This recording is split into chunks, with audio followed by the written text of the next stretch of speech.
Merhabalar, ben Selin. YouTube kanalıma hoş geldiniz.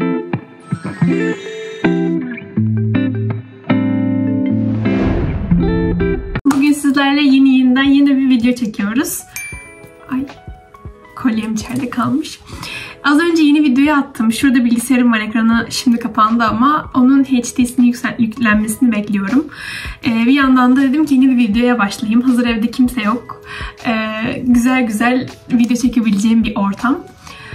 Bugün sizlerle hazırlık hakkında, işte İngilizce hazırlık okumak, benim hazırlık serüvenim nasıl oldu, işte seviye belirleme sınavı, seviye yeterlilik sınavı nasıl oluyor, süreç nasıl işliyor, en azından bizim okulumuzda nasıl, onlardan bahsetmek istiyorum. Öncelikle tekrardan kim olduğumu söyleyeyim. Eğer kanalıma yeni geldiyseniz. Ben Selin, Tekirdağlıyım. Yeni üniversite 2. sınıf öğrencisi diyebilirim. Geçen yıl bir dönem hazırlık okudum. Diğer dönem bölüme geçtim. Yani irregular bir öğrenciyim. Irregular 2. sınıf öğrencisi diyebilirim kendime. Eczacılık okuyorum bu arada. Altınbaş Üniversitesi'ndeyim. Hem bizim üniversitemizin hazırlık süreci nasıl oluyor, işte seviye belirleme sınavı, yeterlilik sınavı, sene başında girilen sınıflar nasıl belirleniyor, süreç nasıl ilerliyor, bunlarla alakalı bir video çekmek istedim. Hem sizlere bilgilendirici olması amacıyla. Ben çok aramıştım geçen yıl YouTube'da, işte hazırlık nasıl oluyor, sınavlar nasıl oluyor vesaire diye. Çok güzel videolar vardı ama bizim üniversitemiz adına pek video yoktu. O yüzden hem bizim üniversitemizin hazırlık süreci hem genel hazırlık nasıl oluyor, arkadaşlarımdan edindiğim bilgilerle, onlardan gördüğüm bir takım şeylerden bahsedeceğim bugün sizlere. Şimdi kendime şöyle, geçen yılki bu benim aslında defterimde, çok ünlü biliyorsunuzdur, planlama defteri, Gri Koç'un. Oydu aslında. Buraya kendimce bugün nelerden bahsedeceğim adına, evet şimdi oldu, birkaç not aldım nasıl başlayayım diye. Bu video biraz uzun olabilir. Yani çok konuşkan biriyim zaten, biliyorsunuz ki videolarımdan. Gittikçe kısaltmaya çalışıyorum. Belki daha kolay izlenebilir olsun diye, ama çok konuşkan biriyim. Elimde değil yani. En kötü 2'ye böleriz, 2 parça şeklinde atarız. Hani birincisi bu ilk kısımdaki seviye belirleme, yeterlilik adına bilgilendirme gibi. İkinci kısımda da benim sürecim, ben ne yaptım, nasıl ilerledi tarzında bahsedebilirim. Şimdi çok hızlı konuştum. Evet, yaklaşık 2,5 dakika olmuş ama çok hızlı konuştum. Tamam, biraz daha yavaşlıyorum. Şimdi başlayalım ilk önce seviye belirleme sınavıyla. Üniversitemize yerleştiniz diyelim. Artık hazırlık okuyacaksınız. Nasıl oluyor? Şimdi öncelikle sene başında, bu yıl 19 Eylül ya da 21 Eylül tarzında bir zamanda, geçen yıl 24 Eylül'de olmuştu, bir seviye belirleme sınavı yapılıyor. Seviye belirleme sınavı ne peki? Neyden oluşuyor? Listening, Reading, Writing diye 3 parttan oluşuyor. Bunun dışında dil bilgisi de var. Hatta 4 part diyebilirim. Bundan sonra da bu şekilde 3 tane partı var. Şimdi İlk önce listening ile başlıyorsunuz. Bu listening kısmında 5 tane falan bir parça dinletiliyor size. Bu kısımda 1 saat sürüyor diyebilirim bu kısım. 5 tane parça dinletiliyor aşağı yukarı. Hepsinin ayrı soru var. 3-4 soru, 5 soru tarzında. Bu sorular gitgide artıyor. Dinleme parçalarının zorlukları da gitgide artıyor. İşte kolaydan başlıyor, seviye devam ediyor diyebilirim. Bu parçaları dinledikten sonra, mesela bir parça dinlediniz diyelim, altında 4-5 tane soru var. Bunları cevaplandıracaksınız. Başlıyor, dinliyorsunuz. Sonra bir es veriyor, tekrar ikinciye dinliyorsunuz. 2 kere dinletiyorlar size aynı parçayı. Daha sonra altında 4-5 tane soru var. O soruları cevaplıyorsunuz. Bunun için size 1 dakika gibi bir süre veriliyor altındaki soruları cevaplamak için. Sonra diğer listening parçasına geçiliyor ve bu şekilde devam ediyor. Listening'teki soru sayıları zorla arttıkça artıyor diyebilirim size. Bunun dışında listening parti böyle bitiyor. Bu yaklaşık 1 saat sürüyor ya da 50 dakikada diyebilirim. O süre bandında sürüyor. Listening kısmını hallettikten sonra sıra geliyor reading kısmına. Reading parçaları yine 4-5 tane oluyor. Yine kolaydan zora gidiyor diyebilirim. Uzunlukları da baştan kısa paragraf halinde başlıyor. Daha sonra bu 1 sayfaya, 1,5 sayfalık metne kadar ilerliyor. İçindeki kelimeler, anlaşılma zorluğu vesaire, bunlar zamanla artıyor. Gittikçe artıyor. Dili gittikçe yoğunlaşıyor. Zorluk seviyesi artıyor diyebilirim. En azından ben öyle hissetmiştim. Bu kısımda bittikten sonra geliyoruz biraz daha dil bilgisi kurallarının ya da kelime bilginizin ölçtüğü kısma. Bu son kısım diyebilirim aşağı yukarı. Bu kısımda da bir metin veriliyor. Bu metinde boşluklar var. O boşlukları siz dolduruyorsunuz. Şıklı sorulmuş yine. 4 şık var diyelim örneğin. Diyor ki bu boşluğa ne gelebilir? Siz kocaman paragrafın içindeki boşlukları dolduruyorsunuz. Bu da genellikle dil bilgisi veya kelime bilgisi ağırlıklı oluyor ve ilk kısım bu şekilde bitiyor. Bundan sonra bir ara veriliyor. 15-20 dakika ya da yarım saat bilmiyorum. Hatırlamıyorum yani şu an. O kadar bir ara veriliyor. Daha sonra writing kısmına geçiyoruz. Writing kısmında ne oluyor? Size bir konu veriliyor. Yine yaklaşık 1 saat, 1,5 saat mi emin değilim ama 1 saat kesin vardır. 1 saat bir süre veriliyor. O konu hakkında sizden yazı yazılması, kompozisyon yazmanızı istiyorlar. İşte essay diyebiliriz. Essay yazmanızı istiyorlar. Ve bunların hepsinden siz puanlandırılıyorsunuz. Bizim üniversite için böyle. Akşamında sizin geçip geçmediğiniz hangi kurda olduğunuz belirleniyor. Bu da nasıl oluyor? Bizim okul için şöyle, eğer senin seviyen B1 çıktıysa, benim öyle çıkmıştı. Sen B1'sin, ben sana B2 eğitim vereceğim demek. Yani seni B2 eğitimi alacağın sınıfa yerleştiriyorlar. B2 çıkarsan sen evet B2'sin diyorlar. Ve C1 üst sınıf mesela sınıfına yerleşeceksin ya da B2 plus sınıfına yerleşeceksin. A1 sen A2, A2 çıkarsan B1 ya da A2 plus tarzında sınıflara yerleştiriliyorsun. Toplam 4 kuru var. Her kuru 2 ay sürüyor. Eğer B2 çıkarsanız yeterlilik sınavına girme hakkı kazanıyorsunuz. Yani bizim okul için eğer B2 seviyesine çıkamazsanız yeterlilik sınavına giremiyorsunuz. Ben B1 çıkmıştım. O yüzden yeterlilik sınavına girememiştim. Direkt B1 kurunun sınıflarına yerleştirilmiştim yani. O yüzden bir gün seviye belirleme, ertesi gün yeterlilik olduğu için direkt sınıflara o akşam sonuçları açıklayıp bizim için yerleştiriyorlar. Okulun web sitesinde duyurular kısmında yayınlanmıştı bizimkisi. Bu şekilde oldu. Çok hızlı konuşuyorum. Selin, yavaşlamak gerekiyor. Evet, size anlatacağım için çok heyecanlıyım. Kendimi durduramıyorum. Çok hızlı konuşuyorum. Çok şey anlatayım diye. Ama olsun, uzun olsun. Selin sakin ol. Uzun olabilir. Videoyu 2'ye bölersin. Evet. Hazırız. Şimdi ben yeterlilik sınavına girmedim. Ama giren oda arkadaşlarım vardı. Onlardan bilgi aldığım kadarıyla nasıl olduğunu size bahsedeceğim ki örnek yeterlilik sınavı da zaten bizim okulumuzun Altınbaş Üniversitesi sitesinde Yabancı Diller Yüksekokulu'nda örnek yeterlilik sınavı diye bulunuyor. Cevap anahtarı da var, örnek sınavı da var. Oradan indirip çözmeyi deneyebilirsiniz. O genelde B2, B2 üstü, C1, B2 plus seviyesinde bir yeterliliktir. Orada sizin B2 olup olmadığınızı ya da üstü var mı sizde bunu ölçen bir sınav. Buna sadece bizim okulumuz için B2 seviyesinde olan insanlar girebiliyordu. Mesela ben giremedim. Şimdi size bunun içeriğinden bahsedeyim. Örneği dediğim gibi sitede var. İçeriği şöyle. Yine listening, reading, writing oluyor. Bunda dil bilgisi yok diye biliyorum. Listening parçaları yine dediğim gibi. Reading yine dediğim gibi. Parçaların zorluk seviyeleri seviye belirlemeye göre daha fazla. Listening'in de, reading'in de seviye belirlemeye göre çok daha zor ve ağır bir dili olan bir sınav. İlk kısımda note taking yoktu. Dinleme yoktu. İkinci kısımda yani yeterlilik sınavında note taking, listening var. Bu ne demek peki? Şöyle, seviye belirlemede olan listening normaldi. Yani önünüzde sorular var, bir A4 kağıdı var, yani sınavınız. Bir yandan dinliyorsunuz ama bir yandan da soruları görebiliyorsunuz. Seviye belirlemede bütün listeningler böyle. Ama yeterlilikte böyle değil. Yani yine normal listeningler var. Bir de son olarak not taking listening var. Bu ne demek? Bu da şöyle, önünüzde sorular yok. Bir sayfa var. Size diyorlar ki dinlediğiniz şey adına notlar alın. Ama size hangi başlıklar için not alacağınızı söylemiyorlar. Örneğin diyelim ki mesela sağlıklı beslenme üzerine bir listening dinliyorsunuz, parçası dinliyorsunuz. Orada bazı üniversitelerde şöyle yapıyorlar. İşte sağlıklı beslenme çeşitleri, sağlıklı beslenme düzeni, sağlıklı beslenme için gerekenler, sağlıklı beslenmenin sonuç evresi falan gibi bu şekilde başlıklar veriliyorlar ve siz de ona göre dolduruyorsunuz dinlediklerinizden. Ama bizde öyle değil. Bizde hiçbir şey yok, bomboş. Diyorlar ki dinlediğiniz hakkında not alın. Siz soruları görmüyorsunuz. Daha sonra dinleme bittikten sonra size 2 kere dinletiyorlar diye biliyorum.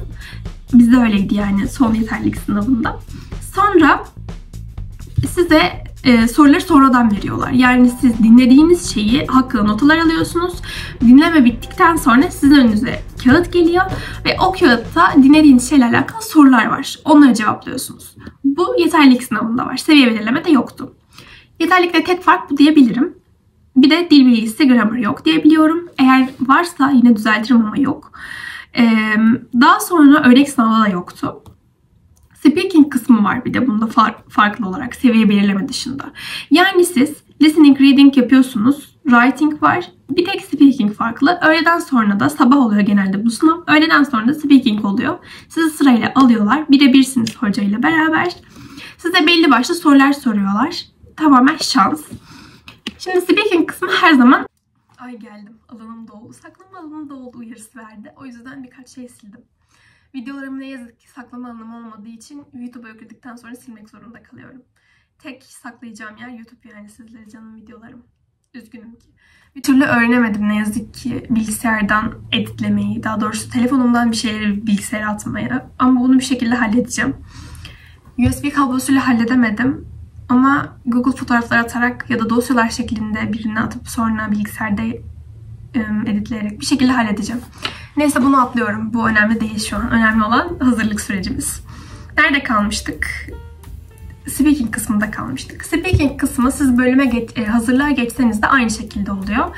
Şöyle sizi birebir olarak sınıflara alıyorlar. Sınıfta 2 öğretmen bekliyor. Sizin karşınızda bir kişi var, arkanızda da bir kişi var. Yani sizi 2 hoca değerlendiriyor. Diyelim ki siz bir öndeki hoca 15, arkadaki hoca 16 aldı. O zaman siz speaking'ten bunun ortalamasını yani 15,5 alıyorsunuz. Bu şekilde değerlendiriliyor daha adil olması açısından. Bunu bilin. İlk önce gidiyorsunuz, oturuyorsunuz.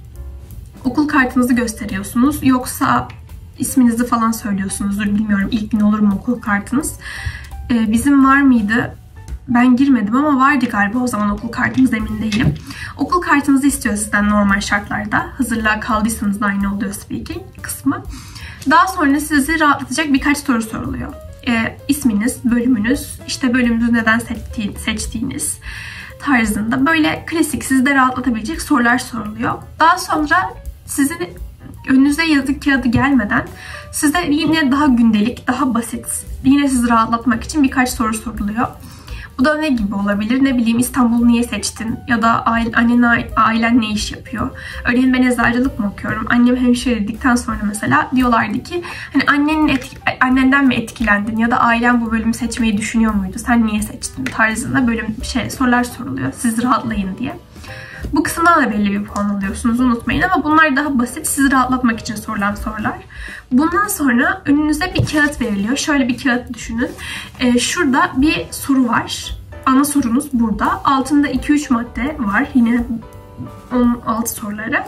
Bu şekilde yaklaşık 5-6 sorunuz oluyor. Sizden bunu sesli bir şekilde okumanızı istiyorlar. Okuyorsunuz. Daha sonra bunun hakkında 3-4 dakika ilk başta 3-4 dakika maksimum 5 dakika konuşmanızı istiyorlar. Size evet bitti demeyene kadar demek süreniz var demektir. Yani o süre boyunca konuşmanız gerekiyor. Sizi susturdukları zaman süreniz dolmuş demektir zaten. Doldurmaya çalışın bu süreyi. Doldurmazsanız da eksik puan alırsınız yani süreyi dolduramadığınız için. O şeylerden istediğiniz gibi isterseniz karışık bir şekilde cevaplayın. İsterseniz sırayla cevaplayın. Size verilen sorularla ve ana konuyla alakalı soruların cevaplandırılmasını istiyorlar sizden. Yani speaking kısmı da böyle oluyor. 2 öğretmen var dediğim gibi. Tek başınasınız. Yani stres yapmanızı gerektirecek bir durum yok. Eminim ilk speakingleriniz yani yeterlikteki speakinginiz ya da hazırlıktaki bu kısım sizi birazcık zorlayabilir başlarda ama sonradan alışacaksınız. Çok tatlı hocalarımız var emin olun. Umarım size tatlıları gelir. Bana tatlıları geldi. Sizi rahatlatacaklarını düşünüyorum. Yani siz stres yapmadığınız sürece yapabilirsiniz. Şöyle söyleyeyim. Önemli olan akıcı konuşmanız. Önemli olan çabalamanız, susmamanız. Yani siz sustuğunuzda zaten muhtemelen hoca size devam ettirmeniz adına işte devam et işte tarzında şeyler söyleyecektir. Önemli olan dediğim gibi bir şeyler konuşmaya çalışmanız. Çok kasacaklarını düşünmüyorum yeterlilik sınavında. Yani ilkinde en azından. en azından o konu hakkında çok dışarı çıkmadan okulundan fikrinizi beyan etmeniz, birkaç soruya cevap vermeye çalışmanız. Dediğim gibi önemli olan, 100 kere önemli olan ama sizin bir şeylere çabalamanız, doğru gramerler kullanmanız, akıcı konuşmaya çalışmanız. Bunlar önemli kriterlerden biri diyebilirim. Bu aşamayı da geçtikten sonra artık bölüme mi geçtiniz yoksa BG kurundan devam ettiniz? Bunu beklemeye başlıyorsunuz.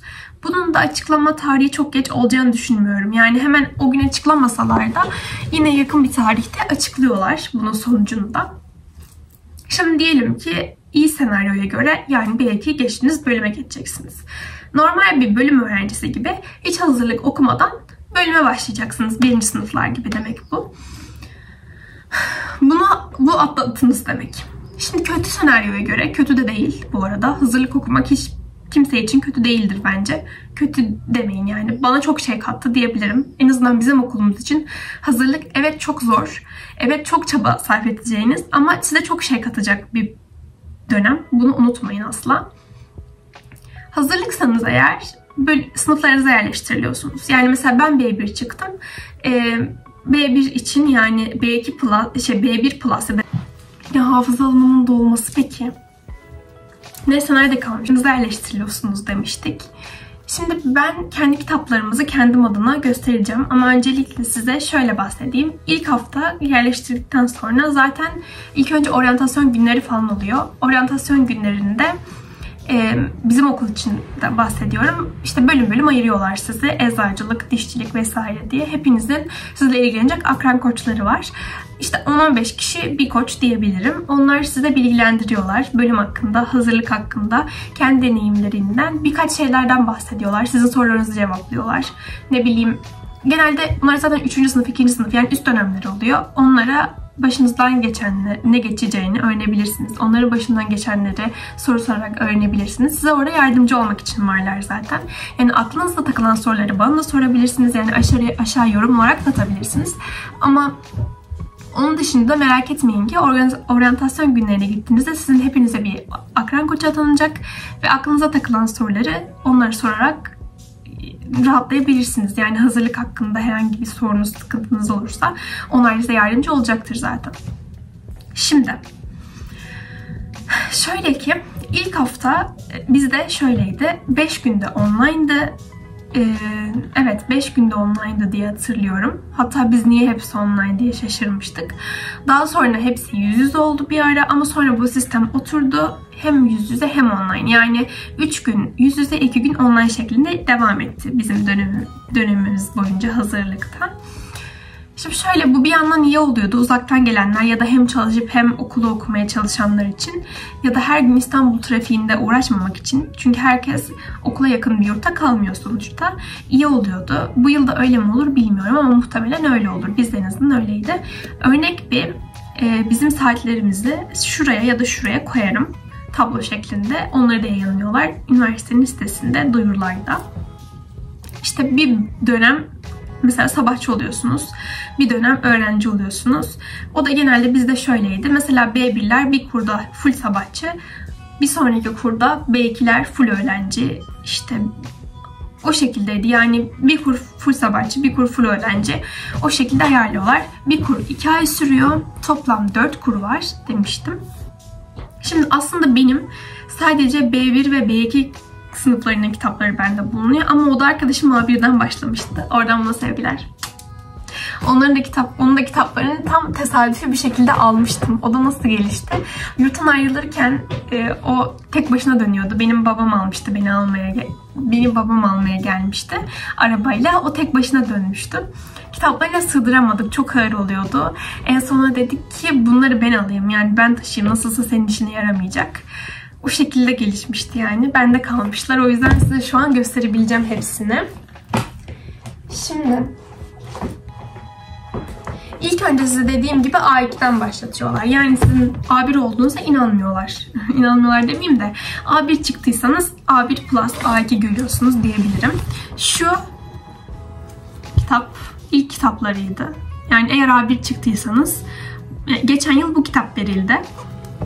Tabii ki her yıl ve her dönem her kur bu kitaplar değişiyor. Bunu unutmayın. Yani size seneye bu kitap bile gelse içeriği farklı olur muhtemelen. Yani bu kitapları size almak zorunda kalıyorsunuz bir noktada.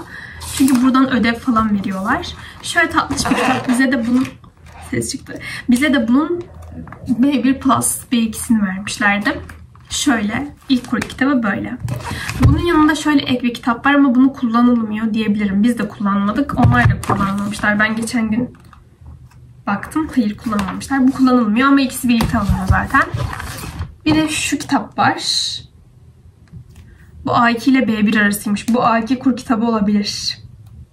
Bu kitap sadece A1 kuru. Şöyle. Daha sonra A2'de şu kitap. Şöyle göstereyim. Bir de şu kitap. Şöyle. Bu da şöyle. Bu da A2 kurunun kitabı. Yani bu yıl için böyleydi. Şu da şu kitabın çalışma kitabı gibi düşünebilirsiniz. Bunun içinde sadece reading ve writing etkinlikleri varmış. Bu da genel işledikleri kitap. Bu zaten şurada A2 Plus yazıyor. Şimdi benim kitaplarım nasıldı? Şimdi şuradan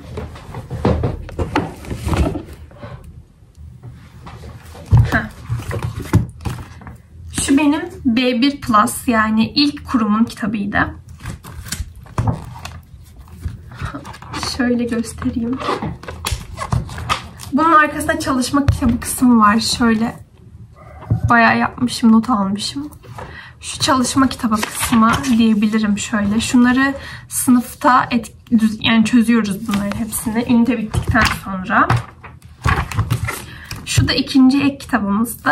Bu şuna göre çok daha zor bir kitaptı. Hatta bu mesela B1 seviye gözüküyor ama gerçekten zordu yani. Bunun dili falan çok ağır ve zordu. Hocamız da aynı şeyi söylüyordu. Bu zor bir kitaptı. Yani paragrafları, metinleri ağır bir dil yapısına sahipti. Zaten özellikle kelimeye odaklanıyorlar. Dil bilgisinden çok. Şu kitap mesela dil bilgisi de ağırlıklı ama bu kitap tamamen metin üzerine, dinleme üzerine daha ağır bir kitaptı. O yüzden bunun B1'ini vermişlerdi. Üçüncü kitabını vermişlerdi. Sonra B2 yani son kurda da bizim kitabımız şöyle. Reading ve Writing, Skillful ve Listening ve Speaking olmak üzere 2 taneydi sadece. Böyle. Bu daha çok zor bir kitaptı. Şunun arkadaşıma bunu B1'de ya da A2'de emin değilim. Bunların hepsini sorup videonun altına not alacağım tekrar. Bunları onu da vermişler. Konuşamadım. Gerçekten zor bir kitap bu da. Metinleri ve kelimeleri ağırdı bence. Ben zorlanmıştım yani en azından B2 kurunda okurken. Son kurumuz yani bu bizim. Kitaplarımız bu şekildeydi. Şimdi size neyden bahsedeceğim? Birazcık hazırlık mantığından bahsedeceğim. Ama bu çok uzun bir video oldu. Biraz uzun bir video oldu. Bir sonrakinde de hazırlık mantığından bahsedeyim. Bu videoyu burada bitireyim. Hazırlık süreci nasıl oluyor? Hazırlık sistemi nasıl? Yani dersler nasıl oluyor? Puanlama sistemi nasıl? Hangi sınavlara giriyoruz? Tarzında kısımlardan bahsedeceğim. Benim kendi hazırlık sürecimden de bahsederim. Şu an böyle sadece seviye belirleme, yeterlilik sınavları hakkında ve bilgilendirme videosu gibi olsun. Kurlar nasıl yerleştiriliyor bir de bununla alakalı. Sizleri çok seviyorum. Bir sonraki videoda görüşmek üzere. Bu videoyu şu an burada bitireceğim ama ben çekmeye devam edeceğim. Onda da dediğim gibi diğer kısımlardan bahsedeceğim. Çünkü bu çok uzun olacak o yüzden bir önceki yani çok konuştum yine ne yazık ki. Olsun. Bunlar hep bilgilendirici videolar arkadaşlar. Ben bunlara hiçbirine ulaşamamıştım geçen yıl. Hiçbir şey bilmeden Allah ne verdiyse gittik yani biz. Siz de bir şeyleri bilin, görün, karşınıza çıksın. Araştırdığınızda çünkü bulamıyorsunuz. En azından bizim üniversitemiz adına. Ben hiçbir video bulamamıştım çünkü. Genel anlamda hazırlığa gittiğimizde ne yaşayacağız, ne olacak? Bunları hepsinde merak içinde olan seviye belirleme sınavları yeterlilik nasıl oluyor diye aklında soru işaretleri bulunan eminim ki çok kişi vardır. Onlar için iyi olacaktır diye düşünüyorum. Hakkınızda hayırlısı olsun. Umarım güzel sonuçlarla, güzel yerlerde olup mutlu bir dönem yaşarsınız hazırlık adına. Bir sonraki videoda görüşmek üzere. Size konuşamadım. Bir sonraki videoda görüşmek üzere. Sizleri çok seviyorum. Öpüyorum. Abone olun, beğenin, benimle olun. Beni sevdiyseniz kanalıma abone olabilirsiniz. Bir sonraki videoda görüşmek üzere. Sizleri çok seviyorum. Hoşça kalın.